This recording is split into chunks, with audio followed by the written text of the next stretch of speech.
नमस्कार, मैं हूं आपके साथ पूर्णिमा मिश्रा। हमारे खास प्रोग्राम क्या कहते हैं नरेंद्र मोदी में आज आपको सुनवाएंगे पीएम मोदी का वो ऐतिहासिक भाषण जो उन्होंने 27 मई 2023 को नई दिल्ली में दिया।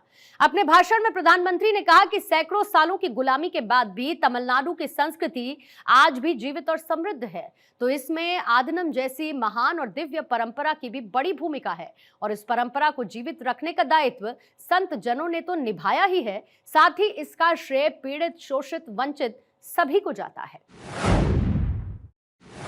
हम सभी जानते हैं कि हमारे स्वतंत्रता संग्राम में तमिलनाडु की कितनी महत्वपूर्ण भूमिका रही है। वीर मंगई वेलु नाचियार से लेकर मर्द भाइयों तक, सुब्रमण्यम भारती से लेकर नेताजी सुभाष चंद्र बोस के साथ जुड़ने वाले अनेकों तमिल लोगों तक हर युग में तमिलनाडु भारतीय राष्ट्रवाद का गढ़ रहा है। तमिल लोगों के दिल में हमेशा से मां भारती की सेवा की, भारत के कल्याण की भावना रही है। बावजूद इसके ये बहुत दुर्भाग्यपूर्ण है कि भारत की आजादी में तमिल लोगों के योगदान को वो महत्व नहीं दिया गया जो दिया जाना चाहिए था। अब बीजेपी ने इस विषय को प्रमुखता से उठाना शुरू किया है। अब देश के लोगों को भी पता चल रहा है कि महान तमिल परंपरा और राष्ट्रभक्ति के प्रतीक तमिलनाडु के साथ क्या व्यवहार हुआ था।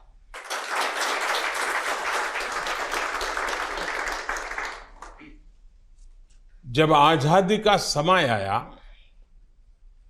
तब सत्ता के हस्तांतरण के प्रतीक को लेकर प्रश्न उठा था। इसके लिए हमारे देश में अलग अलग परंपराएं रही हैं, अलग अलग रीति रिवाज भी रहे हैं, लेकिन उस समय राजाजी और आदिनम के मार्गदर्शन में हमें अपनी प्राचीन तमिल संस्कृति से एक पुण्य मार्ग मिला था। ये मार्ग था सेंगोल के माध्यम से सत्ता हस्तांतरण का। तमिल परंपरा में शासन चलाने वाले को सेंगोल दिया जाता था। सेंगोल इस बात का प्रतीक था कि उसे धारण करने वाले व्यक्ति पर देश के कल्याण की जिम्मेदारी है और वो कभी कर्तव्य के मार्ग से विचलित नहीं होगा। सत्ता हस्तांतरण के प्रतीक के तौर पर तब 1947 में पवित्र तिरुवावड़ुतुरई आदिनम द्वारा एक विशेष सेंगोल तैयार किया गया था। आज उस दौर की तस्वीरें हमें याद दिला रही हैं कि तमिल संस्कृति और आधुनिक लोकतंत्र के रूप में भारत की नियति के बीच कितना भावुक और आत्मीय संबंध रहा है। आज उन गहरे संबंधों की गाथा इतिहास के दबे हुए पन्नों से बाहर निकलकर एक बार फिर जीवंत हो उठी है। इससे उस समय की घटनाओं को समझने का सही दृष्टिकोण भी मिलता है और इसके साथ ही हमें यह भी पता चलता है कि सत्ता के हस्तांतरण के इस सबसे बड़े प्रतीक के साथ क्या किया गया। मेरे देशवासियों, आज मैं राजाजी और विभिन्न आदिनम की दूरदर्शिता को भी विशेष तौर पर नमन करूंगा। आदिनम के एक सेंगोल ने भारत को सैकड़ों वर्षों की गुलामी के हर प्रतीक से मुक्ति दिलाने की शुरुआत कर दी थी। जब भारत की आजादी का प्रथम पल आया, आजादी का प्रथम पल, वो क्षण आया, तो ये सेंगोल ही था जिसने गुलामी से पहले वाले कालखंड और स्वतंत्र भारत के उस पहले पल को आपस में जोड़ दिया था। इसलिए इस पवित्र सेंगोल का महत्व सिर्फ इतना ही नहीं है कि ये 1947 में हस्तांतरण का प्रतीक बना था। इस सेंगोल का महत्व इसलिए भी है क्योंकि इसने गुलामी के पहले वाले गौरवशाली भारत से, उसकी परंपराओं से स्वतंत्र भारत के भविष्य को कनेक्ट कर दिया था। अच्छा होता कि आजादी के बाद इस पूज्य सेंगोल को पर्याप्त मान सम्मान दिया जाता, इसे गौरवमय स्थान दिया जाता, लेकिन ये सेंगोल प्रयागराज में, आनंद भवन में वॉकिंग स्टिक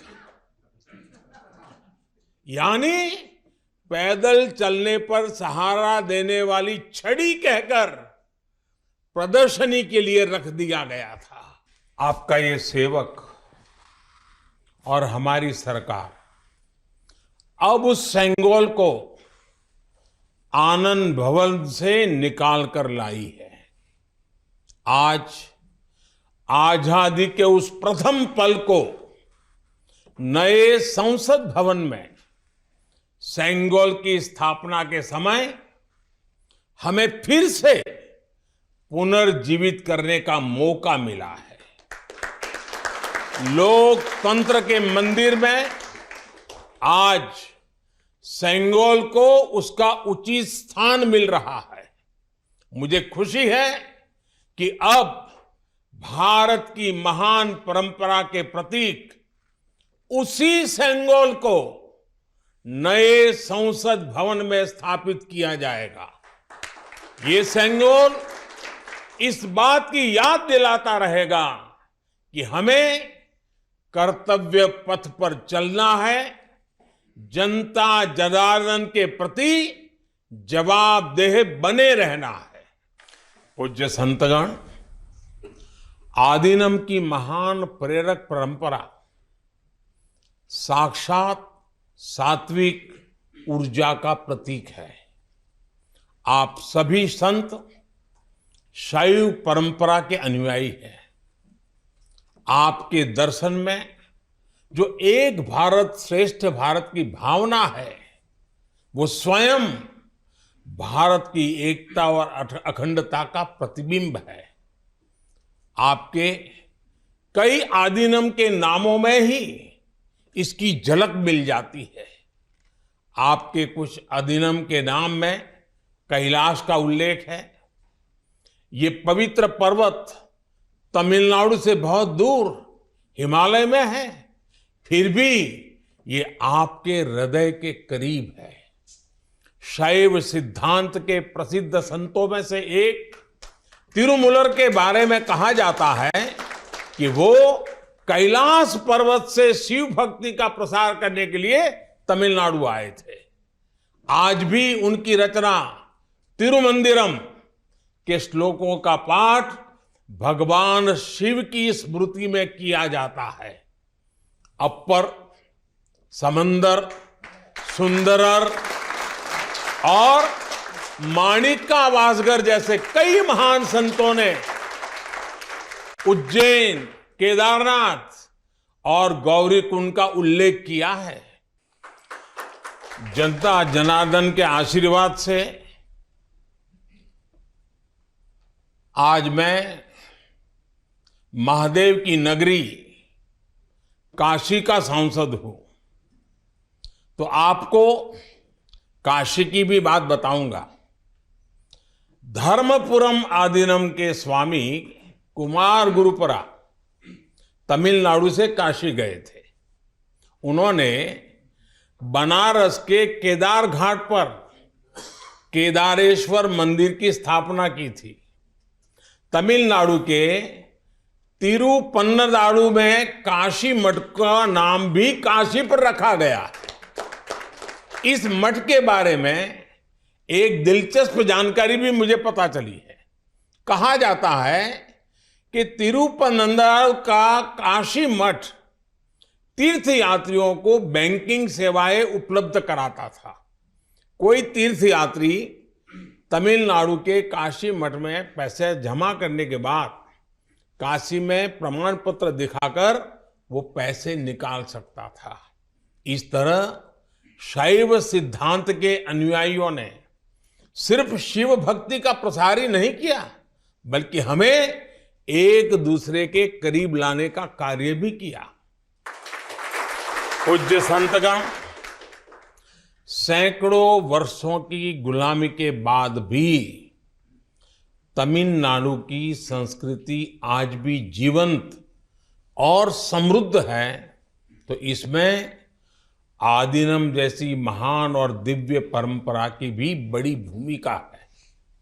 इस परंपरा को जीवित रखने का दायित्व संत जनों ने तो निभाया ही है, साथ ही इसका श्रेय पीड़ित, शोषित, वंचित सभी को जाता है कि उन्होंने इसकी रक्षा की, उसे आगे बढ़ाया। राष्ट्र के लिए योगदान के मामले में आपकी सभी संस्थाओं का इतिहास बहुत गौरवशाली रहा है। अब उस अतीत को आगे बढ़ाने, उससे प्रेरित होने और आने वाली पीढ़ियों के लिए काम करने का समय है।